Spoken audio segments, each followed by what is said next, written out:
अस्सलाम वालेकुम, क्या हाल है? ठीक है आप लोग?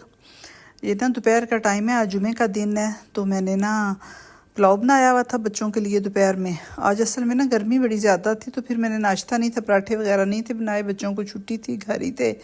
तो फिर सुबह को दूध वगैरह पी लिया था उठ के, फिर जुमा पढ़ के जब आएंगे ना तो फिर मैंने पुलाव बना दिया। तो मैंने कहा फिर खाना ही बस एक ही दफ़ा खा लेंगे ना। तो ये फिर मैंने टिक्कियाँ बना के रखी हुई थी आलू वाली, तो एक दिन पहले ही बनाई हुई थी। तो इसको फिर मैं अंडा एक फेंट के तो वो उनके ऊपर लगा के, टिक्कियों फ्रीज़र में पड़ी हुई थी, तो ऊपर अंडा लगा के तो मैं ना फ्राई करके तो फिर चावलों के साथ में दे दूँगी। असल में ना बड़ी ईद भी आने वाली है ना, अब थोड़े दिन रह गए हैं, तो उसकी भी तैयारी जो है ना वो मैंने कहा मैं थोड़ी थोड़ी चलें चीज़ें जो है ना वो तैयार करके रख लूँ, ताकि फिर पता ये होता है ना कि गर्मी का सीज़न है, तो गोश्त वगैरह जब आ जाता है तो फिर जो पकाने की चीज़ें तैयार करके रखने वाली चीज़ें होती हैं ना, स्पाइसेस वगैरह बना लूँगी। जो बाकी चीज़ें होती हैं मसलन ये अदरक लहसुन वगैरह तैयार करके रख लूँगी फ्रीज़र में। टमाटरों की या पेस्ट बन जाएगी या वैसे ही उनको जो है वो तैयार करके तो मैं रख लूँगी कुछ दिन पहले ही ना। प्याज को ना जो है ना वो भी मैं कुछ फ्राई करके रखूँगी, क्योंकि बिरयानी बनानी होती है बकरा ईद पे, मटन की, बीफ की, तो फिर उसमें भी काम आ जाते हैं। और एक तो जो ना प्याज जो है ना वो सस्ते बहुत ज़्यादा हुए हुए इस सीज़न में, पता नहीं अब आगे जाके ना तो इतना रेट रहेगा, ये शायद बढ़ ही जाएगा। मेरा तो ख्याल है सारे यही कह रहे हैं कि ईद पे या ईद के बाद बढ़ जाएंगे रेट्स ना। तो इसलिए फिर मैंने प्याज भी काफ़ी सारे मंगवा लिए हुए थे, ताकि मैं इनको भी ना सेट करके तो रख लूँ। तो जितने भी स्पाइसेस होते हैं, जैसे अजवाइन हो गई, ये हो गया अनारदाना हो गया, बाकी जो है मैंने इमली और आलू बुखारे की भी कल चटनी बना के रखी हुई है, रख ली थी। मैंने कहा कुछ न किसी चीज़ में पता यूज़ हो जाती है अजवाइन, और ये जो अनारदाना है, आलू बुखारा है खुश्क, इस तरह की चीज़ें पता है जो ईद की डिशेस बनती हैं ना उनमें बड़ी ज़्यादा ये चपली कबाब वगैरह, कोफ्ते, इनमें बड़ी ये चीज़ें डलती हैं। तो ये जो अजवाइन है इसको भी मैं साफ़ करके मैंने कहा छान के ऐसे ही, पता ये धोई तो नहीं जाएगी, इतनी लाइट वेट होती है, जब इसको धोऊंगी तो वैसे ही ये सारी निकल जाएगी पानी के साथ ही। तो इसको मैंने अच्छी तरह छान लिया। ये देखें इसके अंदर कितनी मिट्टी है। हम लोग जब भी इस तरह के स्पाइसेस शहर से लाते हैं बाज़ार से, तो इनको बस डिब्बों में आके डाल देते हैं, देखें लेकिन इसमें से कितनी ज़्यादा मिट्टी निकली है। अगर ये हम ना निकाल लें तो जब हम यूज़ करने लगते हैं तो पता है अक्सर टाइम नहीं होता हमारे पास ना, तो ऐसे ही हम जल्दी जल्दी जिस चीज़ में डालनी होती हैं डाल के तो बस काम ख़त्म किया। तो इस तरह की ये जितनी भी चीज़ें हैं ना, इनको ला के बाज़ार से तो इनको धो के खुश करके तो रख लेना चाहिए। जो चीज़ धुलने वाली हैं, जो वैसे साफ़ करने वाली हैं, चुनने वाली हैं, उनको भी साफ़ कर लेना चाहिए। ये आलू बुखारा और इमली में काफ़ी सारी लाई थी, तो इसकी मैं ना मैंने एक दिन पहले चटनी बना के रख ली हुई है फ्रीज़र के अंदर ना। तो ये फिर मैंने थोड़ा सा बचाया था बिरयानी मसाले के लिए ना, तो इसको भी मैं धो के खुश करूँगी पंखे के नीचे। जब ये अच्छी तरह ड्राई हो जाएगा तब मैं बिरयानी मसाला आज बनाने लगी हूँ आपके साथ में, उसकी भी रेसिपी शेयर करती हूँ। तो ये मैं उसके अंदर डालूँगी। जब तक मैं बिरयानी मसाले की बाकी तैयारी करूँगी, ये प्लेट के अंदर डाल के मैं पंखे के नीचे रखूँगी, तो ये बड़ी अच्छी तरह से ड्राई हो जाएगा, फिर मैं डाल लूँगी। अनारदाना जब हम लेके आते हैं बाज़ार से तो देखने में वो इतना नहीं गंदा लगता ना, लेकिन जब मैंने इसके अंदर पानी डाला तो आप बेशक देख लेंगे कितना ये ज़्यादा गंदा इसका पानी हो गया था, और कितनी ज़्यादा जो है ना इसके अंदर मिट्टी है। तो ये भी फिर पता है कुछ चीज़ों में थोड़ा सा ना ड्राई डालना होता है, चपली कबाब बनाने हुए या कुछ जो स्पाइसेस भी, कुछ चीज़ों के जो मसाला जात तैयार करने होते हैं ना उसके अंदर भी ये कूट के डालते हैं। तो अगर उसे जब यूज़ करना होता है अब इसको धोएं तो पता है वो फिर गीला गीला नहीं इस्तेमाल होगा ना, तो इसलिए इसको भी मैं धो के इस अच्छी तरह ड्राई करके तो फिर मैं इसको भी किसी डिब्बे में डाल के रखूँगी तब, ताकि मुझे ईद पे आसानी हो। ये देखें कितना ज़्यादा इसके अंदर से मिट्टी वाला पानी निकल रहा है। अगर ऐसे ही मैं ये रख देती तो ये फिर सारी ज़ाहिर है मिट्टी और सारा कुछ अंदर ही होना था। जब भी फारिग टाइम हो तो फिर इस तरह की चीज़ें थोड़ी थोड़ी ना अपनी सॉर्ट आउट करके रख लें, फिर हमारे खुद ही हमें आसानी हो जाती है ना काम करने को, फिर इतना ज़्यादा नहीं। अब देखें जैसे बड़ी ईद पे बड़ी ज़्यादा जो है इस दफ़ा गर्मी होगी, तो इस तरह की थोड़ी बहुत तैयारी करके रखी हो तो हमें आसानी हो जाएगी। पता है अक्सर जो नौकर हैं घर में जो रखे होते हैं बच्चे बच्चियाँ, वो भी छुट्टी पे चले जाते हैं ईद के दौरान ना, तो फिर काम जो है वो हम ख़वातीन का बड़ा ज़्यादा बढ़ जाता है। तो इस तरह ये बड़ी ईद पे ज़ाहिर है खाना पकाना ज़्यादा पता होता है कुछ ना, छोटी ईद की निस्बत ना गोश्त वगैरह जो होता है उसको भी समेटना संभालना। तो फिर इस तरह की ये जो खाने पीने की तैयारी है ये कुछ दिन ना पहले ही करके रख लेनी चाहिए। अभी हैं काफ़ी दिन, लेकिन फिर ये है ना कि बाकी की भी सारी चीज़ें जो किचन साफ़ करना, उसके कैबिनेट साफ़ करने, ये फिर सारा कुछ जो है वो आहिस्ता आहिस्ता फिर मैं करती रहूँगी। मैंने कहा जितने भी मसाला जात मुझे चाहिए ये मैं तैयार करके तो मैं पहले रख लेती हूँ। जो चीज़ें ख़राब होने वाली होती हैं उनको मैं फ्रिज में रख देती हूँ, शीशे के जार्स में डाल के ना, तो जो मतलब कि जो ना ख़राब हो, जैसे पिसा हुआ गरम मसाला हो गया, मेथी वगैरह, इन चीज़ों को मैं साफ़ करके पीस के तो इनको मैं वैसे किचन में ही ना दराज़ों में डाल देती हूँ। ये फिर मैंने ये बनाई हुई थी, ये जो मैदे से सेवइयाँ बारीक छोटी बनाते हैं हाथों के साथ, ये देखें बड़ी अच्छी बारीक जो है वो मैंने बनाई हुई हैं। तो इनको भी मैं अच्छी तरह छान के, पता है ईद वाले दिन सुबह सुबह जब ईद पढ़ने जाते हैं तो फिर सुबह ये बनाएं तो बड़ी अच्छी लगती हैं, बड़ी मज़े की लगती हैं। दूध वाली सेवइयाँ दूध वाली बना लें, बेशक जो तड़के वाली बनाते हैं वो बना लें, या इनको बॉयल करके ऊपर मक्खन लगा के तो सुबह सुबह खाएं तो बड़ा मज़ा आता है, ऊपर शक्कर और दही वगैरह डाल के ना। तो ये भी मैंने कई 1-2 दिन मैंने इनको धूप लगवाई है। फिर उसके बाद मैंने ना ऐसे ही ऊपर कपड़ा डाल के रखा हुआ था कमरे में, तो अब मैंने कहा ये बड़ी अच्छी तरह सूख गई हुई हैं तो इनको भी मैं छान लूँ। कोई इसमें खुश्क आटा वगैरह तो इतना नहीं मैदा लगा हुआ था, लेकिन फिर भी मैंने क्या एहतियातन चले मैं थोड़ी सी ना इनको भी फिर छान के तो इनको मैं किसी बर्तन के अंदर डाल के तो ये भी मैं रख लूँगी। एक तो ये होता है ना कि फिर इस तरह की चीज़ों का फैलावा बड़ा घर में पड़ा होता है तो वो भी समेटना होता है। तो ईद से पहले चले मैंने कहा इनको भी मैं सेव कर लूँ अच्छी तरह छान के धूप लगवा के, ताकि कोई कीड़ी वगैरह आगे जब बरसात का मौसम आएगा ना फिर तो इसको मैं वैसे ही यहाँ इसी वाले कमरे में इस तरह की चीज़ों को रखती हूँ, या फिर मैं फ्रिज के अंदर डिब्बों में डाल के रख दूँगी। तो इसके बड़े अच्छे इसके कलर इसके अंदर डाले हुए थे, जर्दा रंग डाला था, येलो वाला, ग्रीन और रेड वाला ना। तो देखें कितने खूबसूरत इसके कलर है। जब ये पकाएंगे ना तो ऐसे इसके ना बड़े प्यारे कलर होंगे, बिल्कुल ऐसे ये लगता है जैसे जर्दा बना हुआ है ना चावलों का। तो ये बड़ी पसंद है मेरे घर में, मेरे बच्चों को, हम सबको ना बड़ी मज़े की ये बनती हैं पकती। अब तो पता है इन चीज़ों का रिवाज ही कोई नहीं इतना रह गया हुआ, तो मुझे बड़ी पसंद है। मैं ज़रूर इस तरह की ना कुछ तैयार करके तो रख देती हूँ। तो किचन के अंदर पता है कुछ तो मेरे किचन के अंदर जगह भी कम है, तो कुछ फिर मैं ना ऐसे डाइनिंग में रख देती हूँ, क्योंकि ड्राइंग रूम डाइनिंग में अक्सर एसी भी चला होता है, कोई मेहमान आ जाइए वैसे जब बच्चे पड़े तो इसलिए थोड़ा सा ये ठंडा ही होता है किचन की निस्बत ना। तो किचन के कैबिनेट्स के अंदर जो है वो वैसे भी बड़ी ज़्यादा पता है गर्मी होती है, चूल्हा हर वक्त ही तकरीबन चल रहा होता है, तो किचन में बहुत गर्मी होती है। गर्मी के मौसम में इस तरह की ये चावल गुड़ और इस तरह की जो खुश्क चीज़ें हैं इनको फिर नहीं किचन के अंदर रखना चाहिए ना, बड़ी जल्दी इनको ख़राब हो जाती हैं। कोल्ड ड्रिंक्स जो है वो लाए थे ईद के लिए, तो वो भी मैंने कहा अच्छी तरह साफ़ करके कपड़े के साथ, तो इसको भी मैं ऐसे ही खानों के अंदर रख लूँगी कैबिनेट्स के अंदर, ताकि जैसे जैसे ज़रूरत होगी 1-2 दिन पहले ना उस हिसाब से फिर मैं वैसे भी फ्रिज में रखती हूँ, सारी एक ही दफ़ा नहीं फ्रिज में रखती। एक तो फिर पता बड़ा जो है वो मैस फैल जाता है फ्रिज के अंदर, वैसे भी इतनी जगह नहीं होती, तो ऐसे ही मैं साफ़ करके कोल्ड ड्रिंक्स जितनी भी हैं उनको भी संभाल के तो रख देती हूँ ना, ताकि फिर ज़रूरत के टाइम पे फ्रिज में रख के तो ठंडी कर लें। तो आज खाने में मैं जो है रात के खाने के लिए मैं माश की दाल बनाने लगी थी, साथ में अंडे बॉयल करूँगी। तो तकरीबन असर की नमाज़ पढ़ने से पहले मैंने दाल जो है वो 1 कप मैंने भिगो दी थी। तो अब फिर मैंने प्याज जो और लहसुन डाल के, साबुत लहसुन ही जो है जो मैंने चिकन कढ़ाई या पुलाव वगैरह बनाना हो तो उसमें मैं ना पिसा हुआ लहसुन डालती हूँ, लेकिन जो ऐसे सालन बनाना हो ना कोई सब्ज़ी का या दाल का तो उसमें मैं पिसा हुआ नहीं लहसुन डालती ना, उसकी फिर बड़ी ज़्यादा स्मेल जो है ना वो पिसे हुए लहसुन की बड़ी तेज़ स्मेल होती है। तो वो फिर इस तरह मैं साबुत ही डाल के ब्राउन करके तो थोड़ी देर इसमें को मैं वेट लगाऊंगी, तो ये प्याज टमाटर वगैरह अच्छी तरह गल जाएंगे, फिर मैं इसका मसाला भूनूंगी। फिर अब मैं चावल आके तो मैंने कहा मैं चावल भी संभाल के ऐसे ही रख देती हूँ। चावल जो है वो ये मैं 25 किलो का जो है ना वो तोड़ा वो लेती हूँ, जो 50 किलो का होता है ना वो फिर बड़ा ज़्यादा उसको कीड़ा लग जाता है, बड़े लंबे अरसे तक उनको संभालने पड़ते हैं।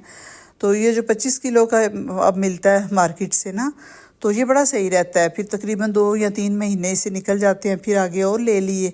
ये भी फिर मैं ऐसे ही बर्तनों में डाल के ना तो रख देती हूँ किसी ठंडी जगह पे ना, ऊपर वाले पोर्शन में भी नहीं रखती, वहाँ भी पता ज़्यादा गर्मी हो जाती है, नीचे यहाँ जैसा थोड़ा सा ना टेम्परेचर बेहतर हो, क्योंकि चावलों के अंदर ना फिर ऐसे बहुत ज़्यादा कीड़ा लग जाता है। तो ये जब से अब मैंने ये 25 किलो वाला लेना शुरू किया है, इसको नहीं अब कोई भी ऐसा इशू होता ना इसमें आटा बनता है, ना इसमें वो जो ब्रीक सूंडी और सुसरी वगैरह अब इसमें नहीं लगती, क्योंकि ये जल्दी जल्दी यूज़ हो जाती हैं 2 महीने के अंदर। तो फिर लंबे अरसे तक तो रखने हो तो फिर उसमें बड़ा मसला होता है, उसमें वो जो गंदम में के अंदर गोली रखते हैं वो रखनी पड़ती है, इस तरह की कोई चीज़ ना लंबे अरसे तक जब सेव करने हो। तो जो छोटा है ये फिर जल्दी ख़त्म हो जाता है 25 किलो का ना। तो मेरे दाल को है जो प्याज वगैरह ब्राउन हो गया था, तो उसको फिर मैंने टमाटर डाल के तो थोड़ी देर के लिए मैंने इसको वेट लगा दिया था, तो मसाला तैयार हो गया। मसाला बड़ी अच्छी तरह बड़ा मैश करके मैंने भुना था इसका ना, इसमें थोड़े से प्याज टमाटर लहसुन वगैरह माश की दाल में ज़्यादा डाले ना तो इसका फिर बड़ा मज़े का मसाला जो है वो तैयार हो जाता है। तो इसका एक ये ट्रिक है कि इसका जो अपना जब इसको भूनना है ना दाल को, तो उस वक्त फिर जब इसका ऊपर से तेल ना जब तक निकले तब तक इसको भूनते रहें, वरना ये ऐसे ना बिल्कुल मैश हो जाती है। अगर इसकी ज़्यादा अच्छी तरह से भुनाई ना करें तो जब हम इसको वेट लगाएंगे तो ये फ़ौरन ही ऐसे गाल के चिपचिपी सी हो जाएगी।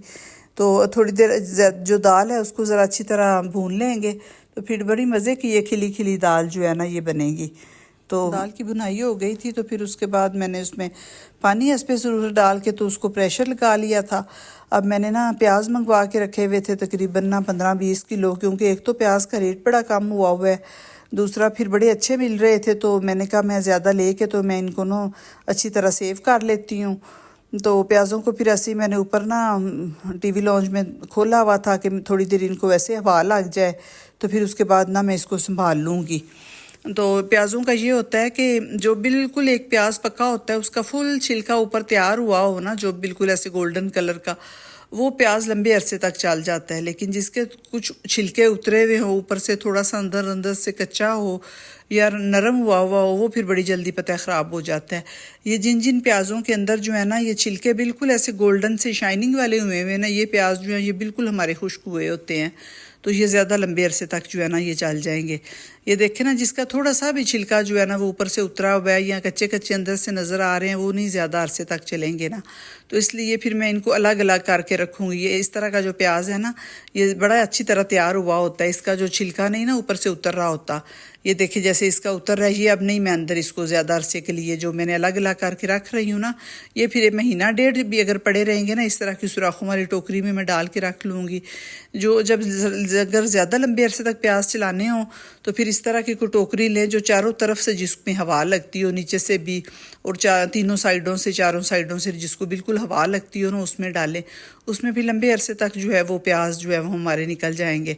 तो बाकी जिनका थोड़ा थोड़ा छिलका उतर रहा था वो फिर मैंने अलग रख लिए थे। इनको फिर मैं ना काट के तो इसकी मैं फिर फ्राई इनको मैं करके रखूँगी, वो भी मैं आपके साथ शेयर करूँगी। जो प्याज फ्राई करके रख लेते हैं वो बड़े लंबे अरसे तक, बेशक फ्रिज फ्रीज़र में उनको ना भी रखें, वैसे ही किचन में किसी डिब्बे में डाल के रखते हैं प्याज फ्राई करके, तो वो भी पता है बिरयानी में हम डालते हैं, कौरमा में डालते हैं, तो वो बड़े लंबे अरसे तक चल जाते हैं।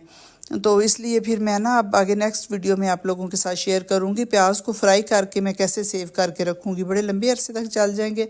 वैसे तो हम थोड़ी देर बॉयल करके ग्राइंड करके भी रख सकते हैं, लेकिन वो ये ना कि फिर इतनी फ्रिजों फ्रीज़रों में इतनी जगह नहीं होती, वो फिर भी इतने नहीं है उसका टेस्ट वो नहीं रह जाता जो प्याज को बॉयल करके फिर उसको ग्राइंड करके या जिस किसी तरीके से भी फ्रीज़र में रखें ना उनका वो टेस्ट नहीं रहता जो इस तरह कच्चे प्याज़ों का होता है। तो अब फिर मैं ये बिरयानी मसाला जो है वो मैं तैयार करके रखने लगी हूँ। पता है ईद के ऊपर मेहमान भी आ जाते हैं, फिर उसके अलावा जो हमें खुद भी जो है वो ज़्यादा बिरयानी वगैरह बनानी होती है, तो जो पता है हम डिब्बों में लेते हैं उसका एक तो वो इतनी सुथरी साफ़ सुथरी नहीं होती, इतने खुशबू वाले उसमें घर के बने हुए मसाले नहीं होते, बाज़ार का चीज़ तो फिर बाज़ार की होती है ना। ये फिर मैंने ना सारी चीज़ें रखी हुई हैं। ये 50 ग्राम मैंने सूखा धनिया साफ़ किया है, 50 ग्राम ज़ीरा है, कुछ तेज़पात हैं, कुछ ये जो है वो तकरीबन 10 ग्राम मैंने मोटी इलायची ली है, 10 ग्राम ही मैंने ये ना छोटी इलायची ली हुई है, लौंग ली है तकरीबन 10 ग्राम और दालचीनी ली हुई है। फिर ये तकरीबन 30 ग्राम जो मैंने सुरख मिर्च ली है, नमक भी तकरीबन 30 ग्राम लिया है और उसमें जिंजर पाउडर डाला है, लहसुन का पाउडर जो है वो गार्लिक का वो डाला है और थोड़ी सी हल्दी डालूँगी तकरीबन 20-30 ग्राम।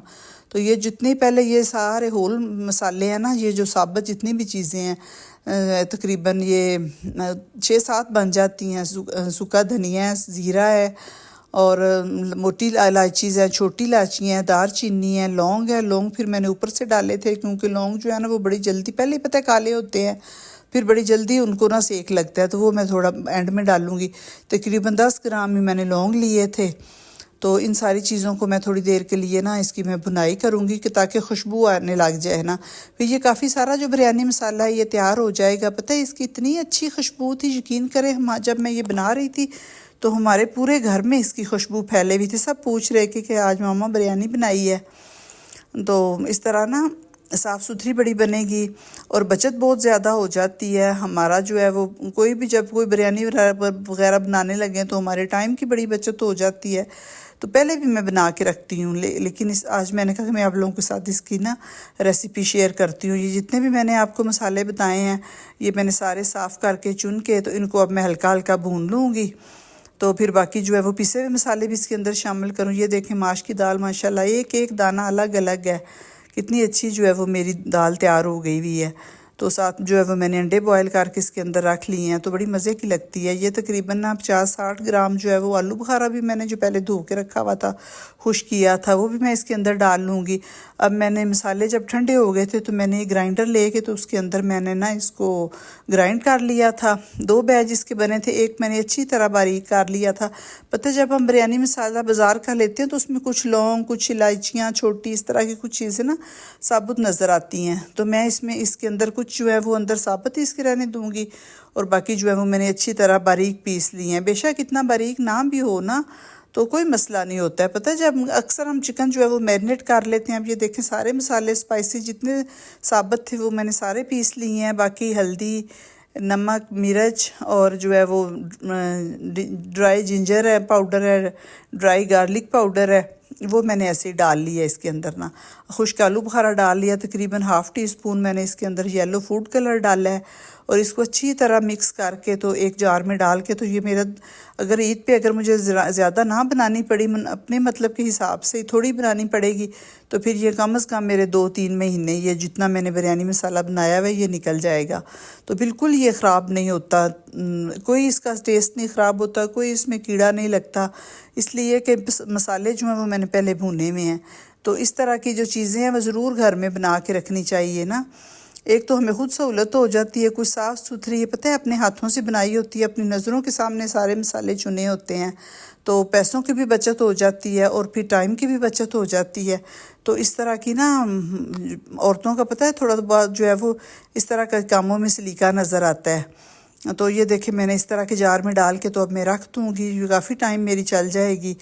तो ये मेरी वीडियो थी, उम्मीद है कि आपको पसंद आई होगी। अगर आपको मेरी वीडियो अच्छी लगी है तो मेरे चैनल को सब्सक्राइब कर दें, लाइक कर दें, शेयर कर दें। ये देखें कितना अच्छा इसमें कुछ लौंग साबुत हैं, कुछ छोटी इलायचियाँ भी साबुत हैं, आलू बुखारा इसमें कितना अच्छा नज़र आ रहा है। शुक्रिया।